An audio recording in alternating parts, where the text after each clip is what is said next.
I was outside on my porch and I heard the impact and wasn't sure what it was. And when I came out is when I discovered the girl laid out.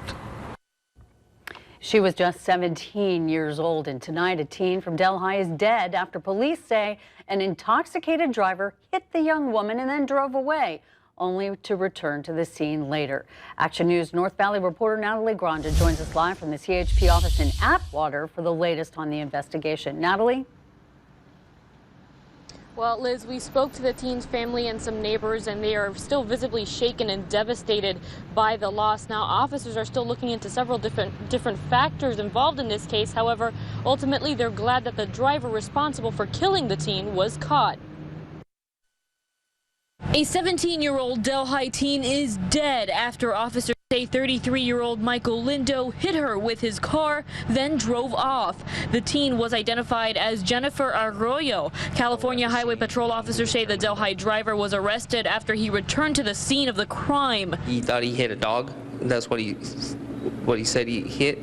And however, he didn't pull over, and he just continued to drive.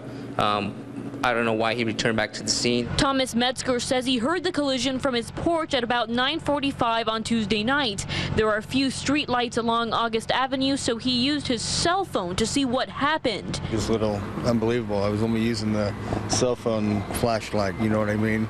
So it took me a second to realize that it was actually a person. He found Arroyo's body along the roadway just feet away from her home. I went over and I yelled at her and no response, so I started CPR and got 911. He says moments later, Lindo came back to the scene and officers arrested him on site. Along with murder, hit and run, and DUI charges, jail records show Lindo was also charged with having 3 or more DUI convictions in 7 years.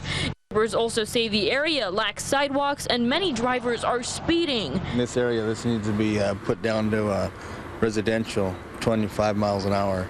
When it says 45, but people go a lot faster.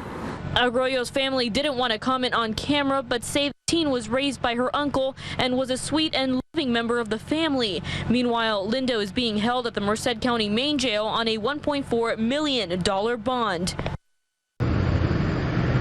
Now, neighbors do say that when the driver returned, he did get out of his vehicle and he seemed upset by the incident. CHP is investigating his vehicle as well to rule out any mechanical issues, and they're asking if anybody saw and witnessed the accident to please call their department. Live in Atwater, I'm Natalie Granda, ABC 30 Action News.